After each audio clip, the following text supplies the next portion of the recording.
Hello everyone, welcome back to Baldur's Gate 3 5th edition, and welcome to level 4. That's right, after many arduous combats out on the road, we've finally reached level 4, the level cap of the early access portion of this game. And so without further ado, let's see what we get at level 4. We will start with Gale, and so as standard, we get extra hit points. We have received an extra second level spell slot, which is excellent.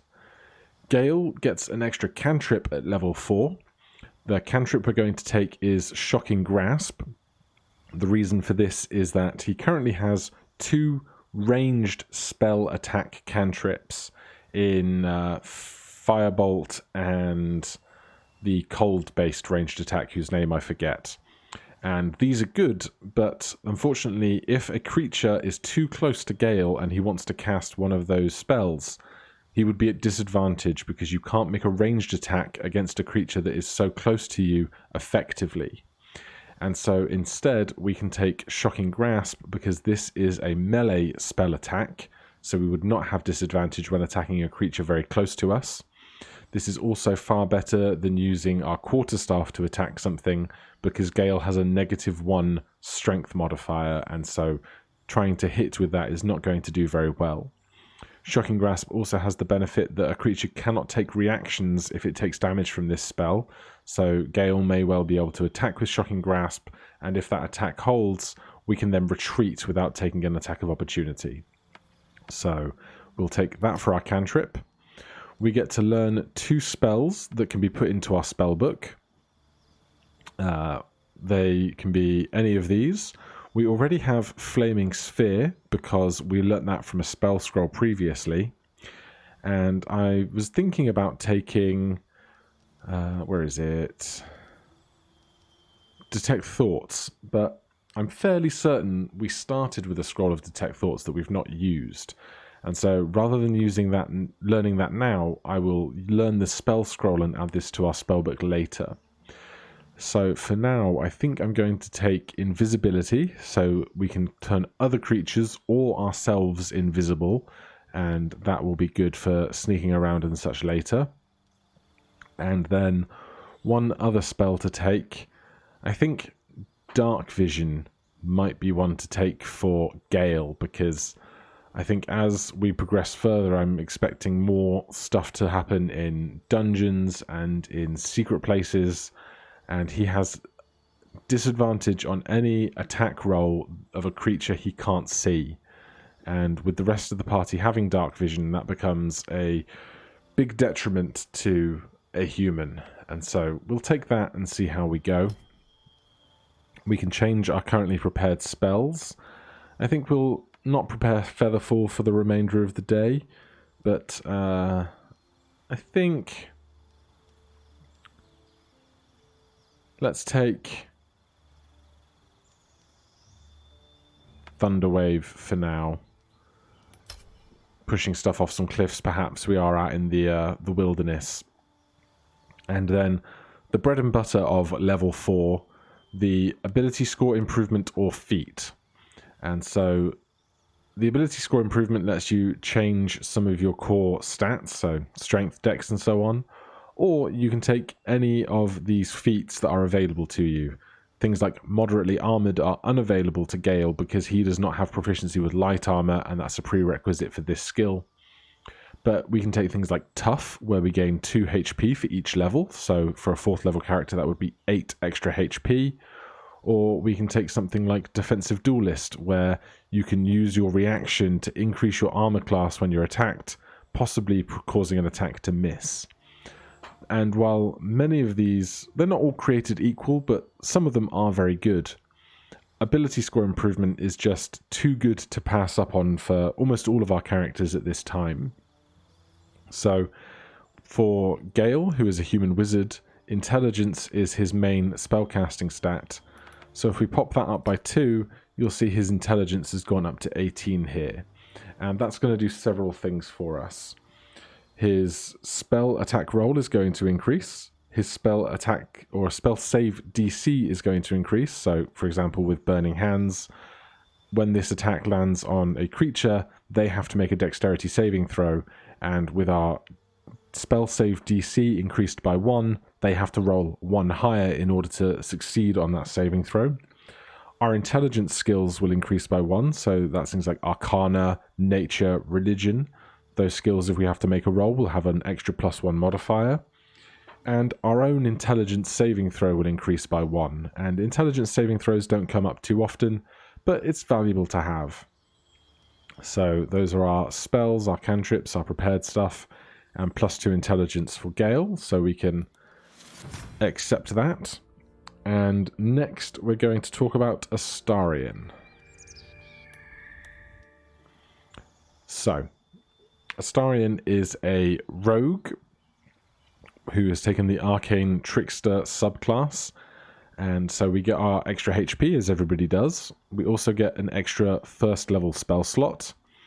We get to add 1 spell, but we only have the choice of Charm Person, so that choice is made for us. And then, like the other creatures, we get the choice of making an ability score improvement or choosing a different feat.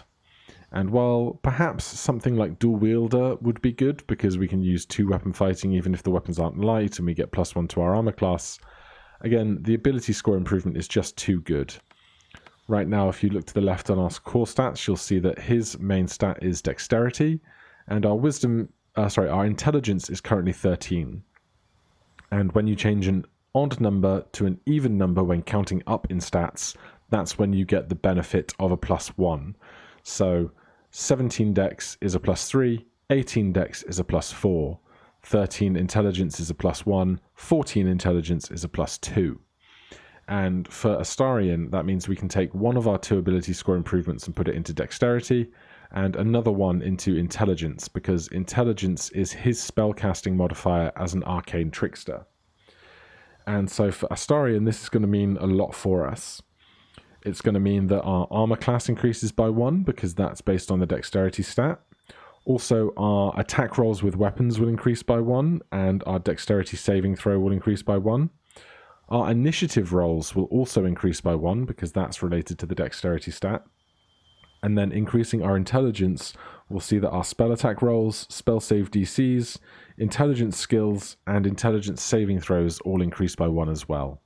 So you get all of that just for a ability score improvement, and so it's fairly easy to make that decision rather than picking one of the feats.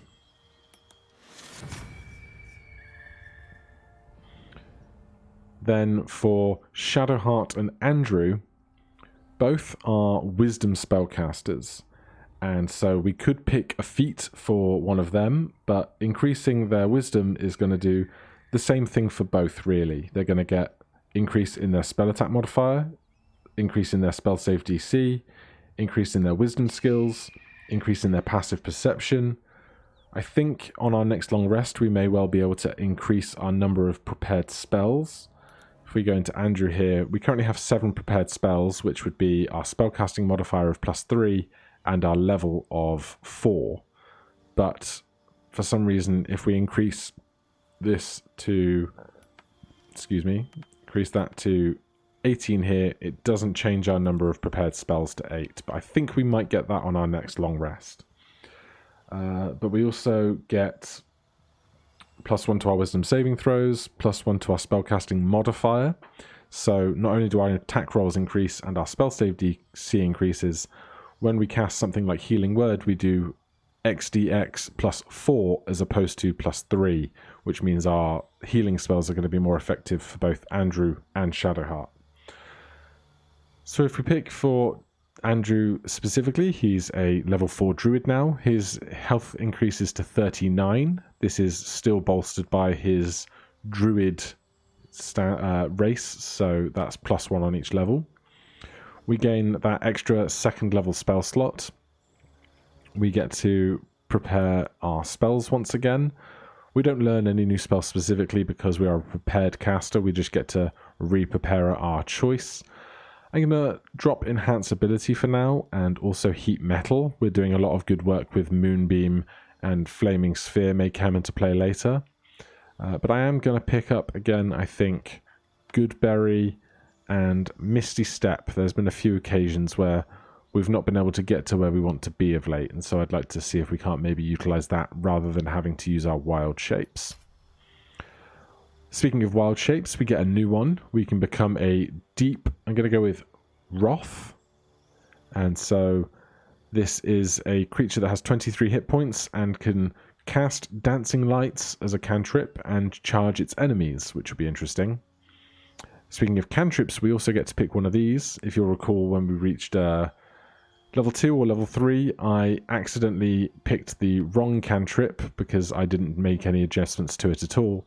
But I would like to take Produce Flame. This is not only going to be an attack that we can make as a cantrip if we wish to, but it will also help if Gale hasn't had an opportunity to cast Dark Vision on himself. This will be possibly be able to give him some of that vision. And the same story for ASI's ability score improvements. We're going to take the +2 wisdom. It's going to make it 18 and have all those benefits as we've already discussed. Then last but not least, we have Shadowheart. So Shadowheart, the Trickster Cleric, increase to HP. We also get to pick a cantrip. We can pick Thaumaturgy or Light. I'm going to go with Light just because I know I'm going to forget to use Thaumaturgy in any meaningful way before Intimidation or Performance checks. We get to change our prepared spells as well. Bane, I'm simply not using. Neither Bless, I'm more likely to use. Silence, Protect from Poison, Blindness, Aid. What do I think I'm actually likely to use? That's the question. Let's take Lesser Restoration. There was an instance down at the Druid's Grove where there was somebody who I think was paralyzed that we might have been able to have some interaction with if we were able to heal them. So we'll take that, and again, we get to pick an ASI. Wisdom is our main spellcasting modifier on 16, and so we can put +2 into Wisdom. That goes up to 18, and we get all of those wonderful benefits from increasing our main spellcasting stat. And so, with that, we are level 4. You can see that our main HP has increased with the amount that we just received. We have those extra spell slots that have been populated. And for someone like Astarian, if we check his character sheet now, you can see that his armor class is 15 because we're getting 11 from his leather armor, and then +4 because his dexterity modifier increased to +4. And when attacking with his weapons, he's now doing +5 because this weapon has +4 from his modifier and then +1 from the magical element of the weapon. Do we have listed anywhere his initiative? There you go. Initiative is now +4, so we'll be faster off the bat when we get into combats.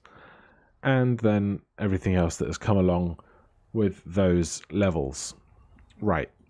Before leveling up, we got into a big fight with lots of gnolls and other creatures, so I'm just going to pause here for a moment in the recording and go and scoop up any loot I can find, rather than making you watch me pick up everything, and then we'll be back in just 1 second.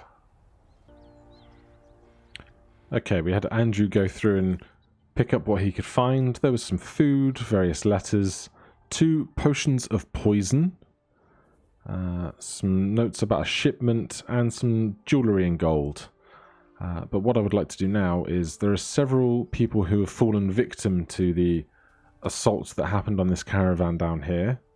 So if we just pull the party all together, Shadowheart still has recast Speak with Dead, so I'm curious to see if anybody down here has anything to say, such as this green glowing caravan agent.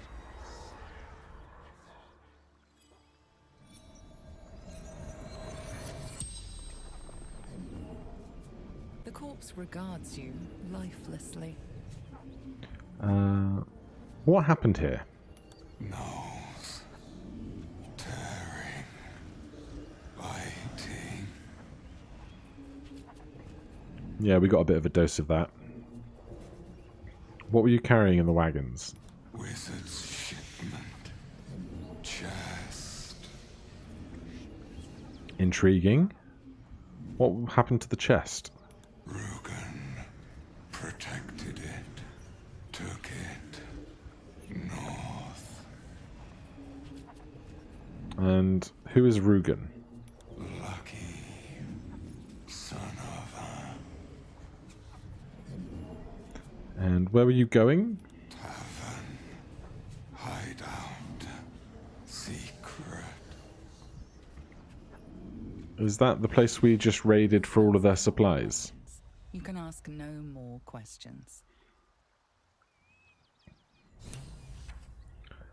So we have a quest to find a missing shipment. None of these other corpses seem to have anything to say. This is the wreckage that we just picked through. So there's the low path down here, down underneath the river. Doesn't seem to go anywhere, but I mean, if you've ever seen a video game, you know that underneath rivers there is lots of things to find. So, who's got the most inventory space at the moment? Shadowheart, you got like 50 weight. Before we press on, let's just take a little detour down by the river, see what we can find. Hopefully not getting ambushed. That's generally my preferred state of being.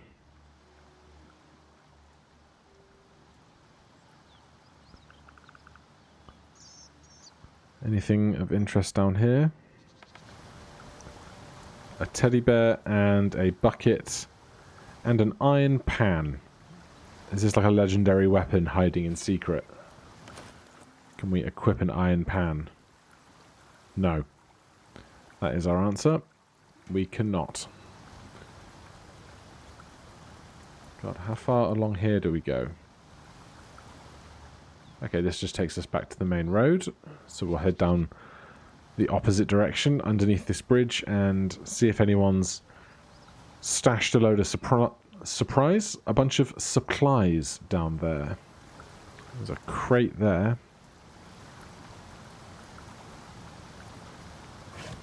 $5 gold, not to be sneezed at.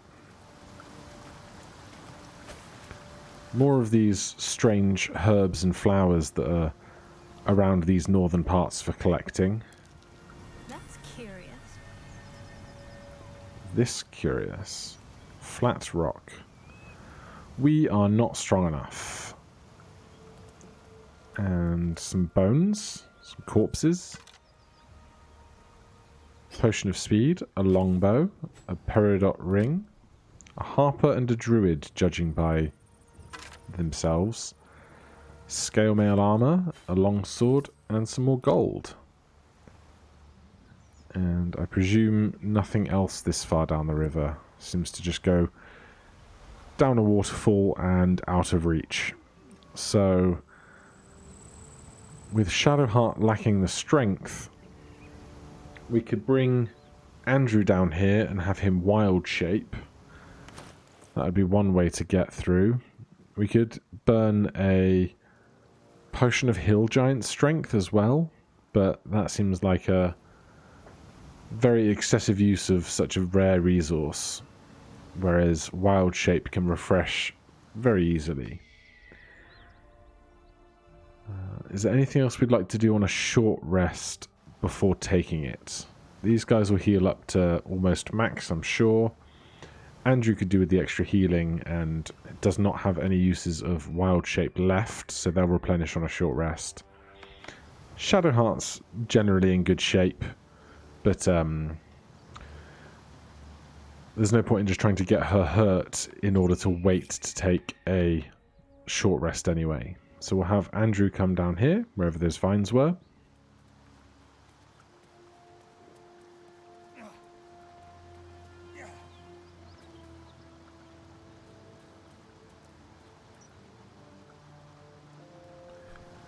And then we could try wild shaping into this new creature, but I'm not sure how strong it's going to be. But I guess it's like some kind of like Underdark Ox or something, so maybe we'll be fine. So, take a short rest. 19 healing for Andrew is colossal. Can we see... We can't see the checks on those, but I will certainly take it, and Andrew can't move this. We've received our wild shape charges back. So here we have our new Deep Wrath.